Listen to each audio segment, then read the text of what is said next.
December 2016. Ratnagiri, Maharashtra, India. Along India's western coastline, surrounded by thick forests, winding mountain roads, and isolated villages, lies the district of Ratnagiri. Many of the villages there still hold traditions and beliefs that have existed for generations.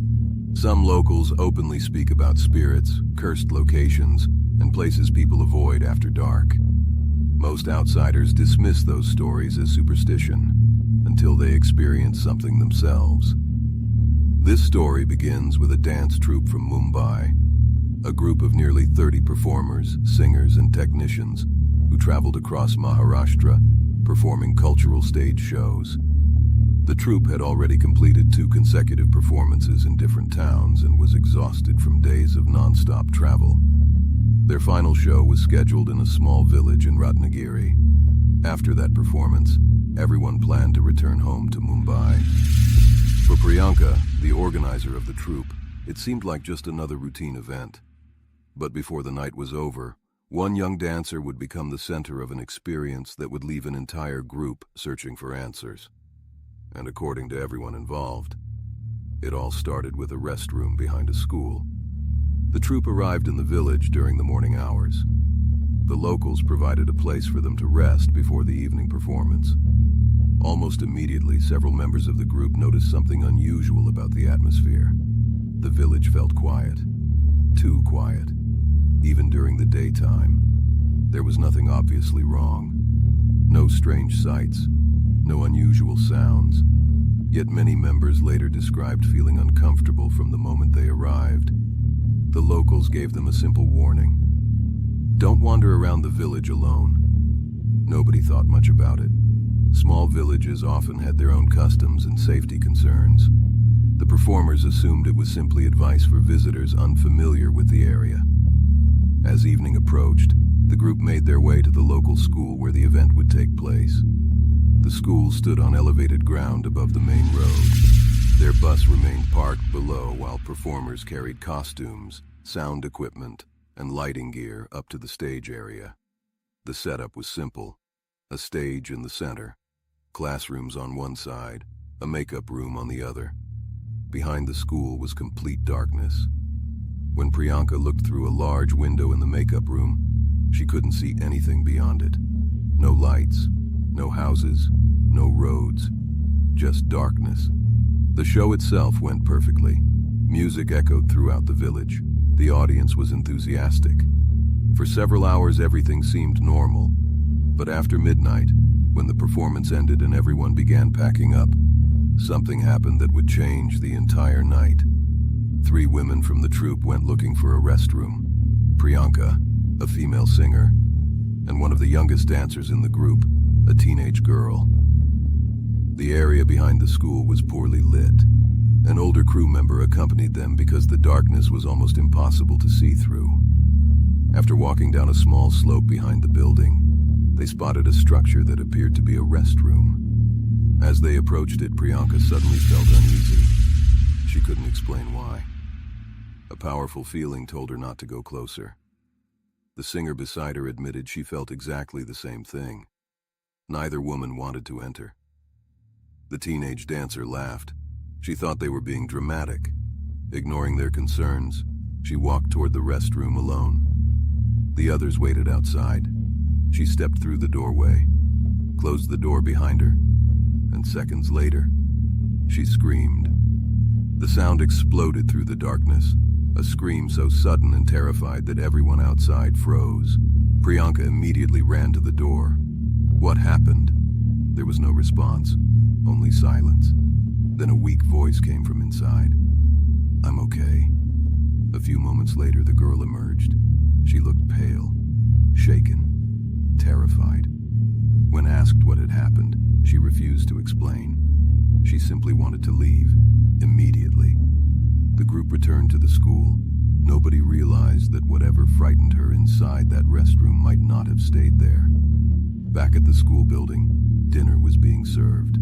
Most of the performers were laughing, joking, and talking about finally returning home the next day. The young dancer sat quietly. Several people noticed she didn't look well. Then suddenly, she became nauseous. She rushed outside. At first, everyone assumed it was exhaustion. The troupe had barely slept in days. Long-distance travel and constant performances can take a serious toll on the body. But her condition continued to worsen. She complained of dizziness, weakness, a strange feeling she couldn't describe. When Priyanka asked the local staff for a lemon to settle the girl's stomach, one of the men reacted unexpectedly. His expression changed immediately. No. The answer was harsh, almost angry. The reaction surprised everyone. But there wasn't time to think about it. The girl looked exhausted, so they helped her onto the sleeper bus and encouraged her to rest while the crew packed equipment. It was now after 2 o'clock in the morning, and that's when the atmosphere became even stranger. The entire village seemed deserted. Every local resident had disappeared. Even the event organizers were gone. For experienced performers, this was highly unusual. Normally, organizers stayed until equipment was packed and guests departed safely. Not that night. The village felt abandoned. Then it happened. Without warning, every light in the village went out. Not just the school, not just the stage. Everything. For a brief moment, the darkness was absolute. People standing inches apart could no longer see one another. Then the lights returned. As quickly as they had disappeared, nobody could explain it. The performers laughed nervously and tried to ignore it. Soon the bus engine started. The driver performed a traditional blessing using incense before leaving. The vehicle began rolling down the mountain road, and then the screaming started. The young dancer suddenly sat upright. Her body jerked violently.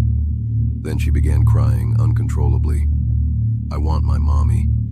Again, and again, and again. The words sounded wrong. She was a teenager, yet she spoke exactly like a frightened child. No matter what anyone asked her, she repeated the same sentence. "I want my mommy." Her eyes appeared unnaturally wide. Several witnesses later claimed her body seemed to lift from the mattress as she struggled. 4 people had to hold her down. Nothing worked. She continued screaming for her mother. Hours passed. Then the bus picked up a local man walking along the road. The moment he saw the girl, he stopped, looked directly at her, and casually said something that terrified everyone. "She's possessed." Nobody had told him what was happening, yet he reached that conclusion instantly. One of the technicians knew a spiritual healer in a nearby village. Desperate for help, they changed course. Throughout the journey, the girl remained hysterical. Then, as dawn approached, everything stopped. She became calm, completely calm, and fell asleep. When they reached the healer, he found nothing unusual. The girl appeared perfectly normal. Relieved, the troupe continued to Mumbai. But once they arrived home, the nightmare returned. At a restaurant stop, she began screaming again, "I want my mommy." Even after reaching her house, she continued screaming the same words while staring directly at her own mother. It was as if she didn't recognize her. Doctors couldn't explain her condition. One physician even suspected a serious traumatic event and advised the family to contact police. Terrified and desperate, the family turned to a spiritual teacher trusted by Priyanka. The moment the girl arrived at his home, she became violent. She fought against entering the building with a strength that shocked everyone. Multiple adults struggled to move her through the doorway, but once inside, she quietly sat in a corner. The teacher began asking questions. At first, the girl only repeated the same phrase, "I want my mommy." Then the teacher responded, "If you want your mother, call her here." Suddenly, the girl began laughing, a loud, unnatural laugh. The crying vanished. The fear vanished. Something else had taken its place. The teacher continued questioning her. Eventually, a different voice began speaking through the girl. According to those present, the entity claimed it had attached itself to her inside the restroom behind the school. It said 2 other women had approached first, but neither entered. The teenage girl had been the only one to walk inside, and because of that, she became the target. Then came the most disturbing claim of all. The entity allegedly said it was the spirit of a woman who, long ago, had been sacrificed along with her child. According to the story told that night, both were buried beneath the land where the school was eventually built. Years later, the restroom had been constructed directly above that location. The spirit claimed it had waited for years for a suitable victim, and finally found one. Whether that story was true or not remains impossible to verify. But what happened next was witnessed by everyone in the room. The teacher performed a ritual intended to force the entity to leave. The process lasted for hours. At one point, he instructed the spirit to release the girl. The first attempt failed. The entity laughed and claimed it had tricked them. The second attempt was different. The room suddenly became silent. The girl collapsed sideways onto the floor. Moments later, she opened her eyes, confused, disoriented, and asked a simple question. "Weren't we just at the restroom?" To her, no time had passed. She remembered entering the restroom in Ratnagiri, and nothing after that. She had no memory of the bus, no memory of Mumbai, no memory of the previous day. According to Priyanka, the spiritual teacher later told her something chilling. 3 days after the incident would have been a new moon night, a night many spiritual traditions consider significant. He believed that if the girl had not received help when she did, she might not have survived. Days later, Priyanka contacted people from the village. She wanted answers. The locals confirmed that the restroom behind the school was, in fact, a boys' restroom. They also admitted that the area carried a reputation for strange occurrences dating back many years. Whether the events were supernatural, psychological, or something else entirely remains a mystery. But for everyone who witnessed that night in December 2016, the memory never faded. Because sometimes the most terrifying experiences don't happen in abandoned houses or haunted forests. Sometimes they begin with a single door, opened in the wrong place, at the wrong time, and whatever waited on the other side never intended to leave alone.